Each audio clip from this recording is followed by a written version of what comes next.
ভারতীয় রপ্তানিকারকরা বাংলাদেশি ব্যবসায়ীদের মৌখিক আশ্বাসের উপর ভরসা করে মহারাষ্ট্রের নাসিক ও মধ্যপ্রদেশের ইন্দোর অঞ্চল থেকে বিপুল পরিমাণ পেঁয়াজ কিনে সীমান্ত ঘেঁষে এনে মজুত করেছিলেন। প্রতি বছর অক্টোবর থেকে ডিসেম্বরের এই সময়ই বাংলাদেশে পেঁয়াজের বাজার স্বাভাবিকভাবেই একটু চুপ থাকে এবং চাহিদা বেড়ে যায়। সে কারণে ভারতীয় ব্যবসায়ীরা আগে থেকে পেঁয়াজ সংগ্রহ করে রাখেন যেন চাহিদার সময় দ্রুত রপ্তানি করা যায়। এবছর তারা একই কৌশল অনুসরণ করে আনুমানিক 30,000 টন পেঁয়াজ সীমান্তে নিয়ে এসে প্রস্তুত অবস্থায় রেখেছিলেন। পুরোপুরি ধরে নিয়েছিলেন যে এগুলো বাংলাদেশেই যাবে, কারণ বহুদিন ধরে বাংলাদেশ ভারতের পেঁয়াজের অন্যতম বৃহৎ ক্রেতা। সেই সাথে দুই দেশের ব্যবসায়িক সম্পর্কের ক্ষেত্রেও এই পণ্যটি একটি গুরুত্বপূর্ণ ভূমিকা রাখে। কিন্তু পরিস্থিতি হঠাৎ করেই জটিল হয়ে ওঠে। কোনো পূর্ব ঘোষণা ছাড়াই বাংলাদেশ সরকার ভারতীয় পেঁয়াজ ইম্পোর্ট পারমিট সীমিত বা সাময়িকভাবে বন্ধ করে দেয়। ফলে ভারতীয় রপ্তানিকারকদের পরিকল্পনা পুরোপুরি ভেস্তে যায়। সীমান্তের কাছেই গুদাম ভর্তি পেঁয়াজ পড়ে থাকে, কিন্তু সেগুলো আর বাংলাদেশে প্রবেশের অনুমতি পায় না। এতে শুধু রপ্তানিকারকরাই নয়, ভারতের পেঁয়াজ উৎপাদকদের মাঝেও ব্যাপক হতাশা ছড়িয়ে পড়ে। এই সিদ্ধান্তের ফলে ভারতীয় ব্যবসায়ীরা আর্থিকভাবে বড় ধরনের ক্ষতির মুখে পড়েন, কেননা পেঁয়াজ খুব বেশি দিন সংরক্ষণ করে রাখা সম্ভব নয়। এটি দ্রুত নষ্ট হয়ে যায়। তাই একদিকে যেমন পণ্য নষ্ট হওয়ার সংখ্যা তৈরি হয়েছে, অন্যদিকে পূর্ব পরিকল্পনা অনুযায়ী বিক্রিও করা যাচ্ছে না।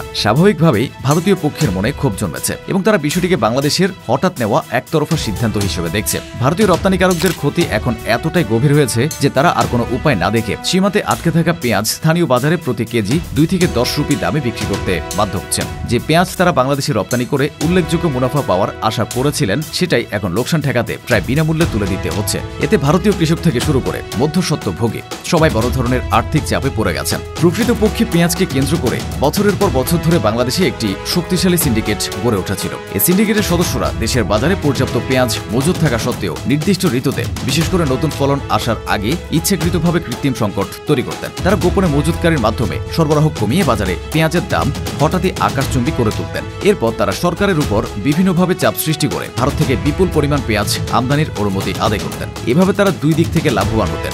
একদিকে কৃত্রিম সংকট তৈরি করে দেশীয় বাজারের দাম বাড়িয়ে মুনাফা করতেন, আবার অন্যদিকে সরকার অনুমতি দেওয়ার পর দ্রুত উচ্চ মূল্যে বিদেশি পেঁয়াজ আমদানি করে স্বল্প সময়ে আবার বড় অঙ্কের মুনাফা তুলতেন। কিন্তু এই খেলায় সবচেয়ে বেশি ক্ষতিগ্রস্ত হতেন বাংলাদেশের পরিশ্রমী কৃষকরা, কারণ দেশের কৃষকরা যখন মৌসুমে পেঁয়াজ তুলতেন তখন বাজারে সিন্ডিকেটের চাপে দামের পতন ঘটত। ফলে তারা তাদের উৎপাদনের ন্যায্য মূল্য পেতেন না। একদিকে কৃষকের চোখে জল, অন্যদিকে সিন্ডিকেটের অঢেল মুনাফা। এই বৈষম্য বহু বছর ধরে চলছিল। ঠিক এই জায়গাতেই এসে ইউনূস সরকার এবার সিন্ডিকেটের কূটকৌশলকেই সম্পূর্ণভাবে বেচতে দিল। হঠাৎ করে ভারতীয় পেঁয়াজ আমদানি বন্ধ করে দেওয়ায় সিন্ডিকেটের পরিকল্পনা ভেঙে চুরমার হয়ে গেছে। তারা যে চাপ তৈরি করে আমদানির পথ খুলে নেবে, এই পুরো চাল এখন আর কাজে লাগেনি। কৃষি মন্ত্রণালয় স্পষ্ট জানিয়েছে, এই সিদ্ধান্ত সিন্ডিকেটের প্রতি একটি কঠোর বার্তা।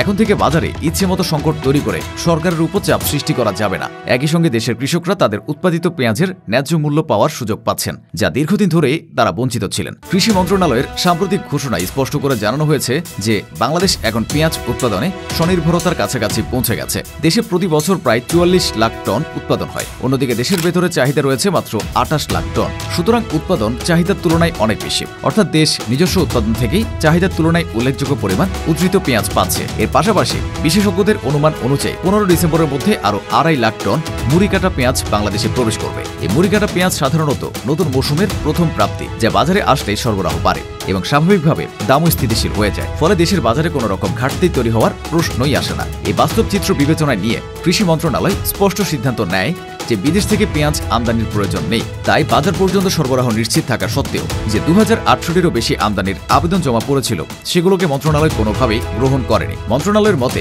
এই আমদানির আবেদনগুলো মূলত সিন্ডিকেটের প্রয়াস। তারা মূলত দেশের পেঁয়াজের পর্যাপ্ত মজুত থাকা সত্ত্বেও কৃত্রিম সংকট দেখিয়ে আমদানির সুযোগ আদায় করতে চেষ্টা করতে চেয়েছিল। সরকার কৃষকদের পেঁয়াজ উৎপাদনে স্বাবলম্বী করতে সাম্প্রতিক বছরগুলোতে একাধিক গুরুত্বপূর্ণ উদ্যোগ নিয়েছে। সেই উদ্যোগের এখন বাস্তব ফলও দিতে শুরু করেছে। এর আগে দেশের বাজার পুরোপুরি আমদানি নির্ভর ছিল। ফলে উৎপাদন কমে গেলে বা প্রতিবেশী দেশ রপ্তানি বন্ধ করে দিলে হঠাৎ দাম বৃদ্ধি, কৃত্রিম সংকট এসব ছিল নিত্যদিনের সমস্যা। কিন্তু সরকারের ধারাবাহিক প্রচেষ্টাই এখন পরিস্থিতি বদলাচ্ছে। প্রথমত পেঁয়াজের উৎপাদন বাড়ানোর উপর বিশেষ গুরুত্ব দেওয়া হয়েছে। কৃষকের আবাদি এলাকা বাড়াতে উৎসাহ দেওয়া হয়েছে এবং বীজ, সার, সেচ সুবিধা এবং প্রযুক্তিগত সহায়তা সহ নানা ধরনের সরকারি সমর্থন নিশ্চিত করা হয়েছে। এর ফলে দেশের পেঁয়াজ উৎপাদন এখন অভ্যন্তরীণ চাহিদার তুলনায় উল্লেখযোগ্যভাবে বেশি। আগে যেটি অসম্ভব মনে হতো, আজ সেটি বাস্তবে পরিণত হয়েছে।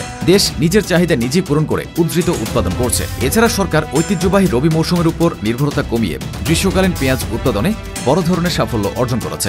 আগে গ্রীষ্মকালে দেশীয় পেঁয়াজের সরবরাহ কম থাকত, ফলে স্বভাবতই দাম বাড়ত এবং আমদানির উপর চাপ তৈরি হতো। কিন্তু এখন গ্রীষ্মকালীন জাতের পেঁয়াজ চাষ বাড়ায় বছরের দীর্ঘ সময় ধরে বাজারে দেশীয় সরবরাহ বজায় থাকে। এতে শুধু দাম স্থিতিশীল থাকে না, বরং কৃষকরাও বছরে 2 মৌসুমে পেঁয়াজ চাষ করে লাভবান হন। সবচেয়ে বড় সমস্যা ছিল সংরক্ষণ ব্যবস্থা। উৎপাদন বেশি হলে সঠিকভাবে সংরক্ষণ করতে না পারায় বিপুল পরিমাণ পেঁয়াজ নষ্ট হয়ে যেত, ফলে কৃষক লোকসানে পড়তেন এবং বাজারে অস্থিরতা তৈরি হতো। এই সমস্যা সমাধানে সরকার কৃষকদের জন্য 10,000 হাই ফ্লো মেশিন সরবরাহ করেছে, যা পেঁয়াজ শুকানো এবং সংরক্ষণের কাজে অত্যন্ত কার্যকর। সঠিকভাবে শুকানো থাকলে পেঁয়াজ দীর্ঘ সময় ধরে ভালো থাকে, ফলে কৃষকরা আর তাড়াহুড়ো করে কম দামে বিক্রি করতে বাধ্য হন না। এতে তাদের লাভ বাড়ে এবং বাজার স্থিতিশীল থাকে। ইতিমধ্যে দীর্ঘদিন ধরে দেশীয় বাজারে পেঁয়াজের দামের উপর যে আমদানি নির্ভর চাপ ছিল তা হঠাৎ করে কমে গেছে। একই সময় নতুন মৌসুমের দেশীয় পেঁয়াজ বাজারে প্রবেশ করায় সরবরাহ বেড়েছে, আর দামও স্বাভাবিকভাবেই স্থিতিশীল হওয়ার সম্ভাবনা তৈরি হয়েছে।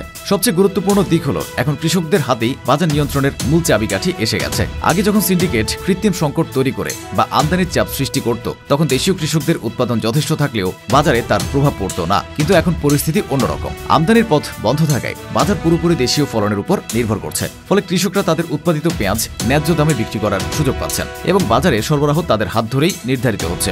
এর ফলে স্বাভাবিকভাবে দাম স্থিতিশীল থাকে, কৃষকদের লাভ বাড়ে এবং সিন্ডিকেটের দৌরাত্ম্য উল্লেখযোগ্যভাবে কমে আসে। যদি সরকারের নেওয়া এরকম বিভিন্ন উদ্যোগ সফলভাবে বাস্তবায়িত হয়, তবে আগামী দিনগুলোতে পেঁয়াজের ক্ষেত্রে আমদানি নির্ভরতা উল্লেখযোগ্যভাবে কমে আসবে। দীর্ঘদিন ধরে যে কারণে বাজার প্রতিনিয়ত অস্থির হয়ে উঠত, সে আমদানির উপর অতিরিক্ত নির্ভরশীলতার শেকল ধীরে ধীরে ভেঙে যাবে। এতে সিন্ডিকেটের ক্ষমতাও স্বাভাবিকভাবেই দুর্বল হয়ে যাবে, কারণ তারা সাধারণত আমদানি ঘিরেই তাদের চাপ সৃষ্টি করে। কখন সংকট দেখাবে, কখন আমদানি দাবি করবে, আর কখন বাজারে হঠাৎ দাম বাড়িয়ে বিশৃঙ্খলা তৈরি করবে, এসব তখন আর তাদের হাতে থাকবে না। কৃষকরা উৎপাদন বাড়ালে এবং তা সঠিকভাবে সংরক্ষণ করা গেলে বাজারে সরবরাহ সারা বছরই স্থিতিশীল থাকবে। অতিরিক্ত সংরক্ষণ ক্ষমতা থাকলে কৃষকরা তাড়াহুড়ো করে কম দামে বিক্রি করতে বাধ্য হবেন না। আবার বাজারে কৃত্রিম সংকটও সৃষ্টি করা যাবে না, ফলে দীর্ঘমেয়াদে পেঁয়াজের দাম স্বাভাবিক থাকবে। অর্থাৎ ভোক্তা, কৃষক এবং বাজার এই 3 পক্ষই স্থিতিশীলতার সুবিধা পাবে। তবে বাস্তবতা হলো এই মুহূর্তে দেশের বাজারের দাম এখনো বেশ উঁচুতে। বিভিন্ন গণমাধ্যমের খবর অনুযায়ী এখনো প্রতি কেজি পেঁয়াজ প্রায় 100 টাকা দামে বিক্রি হচ্ছে।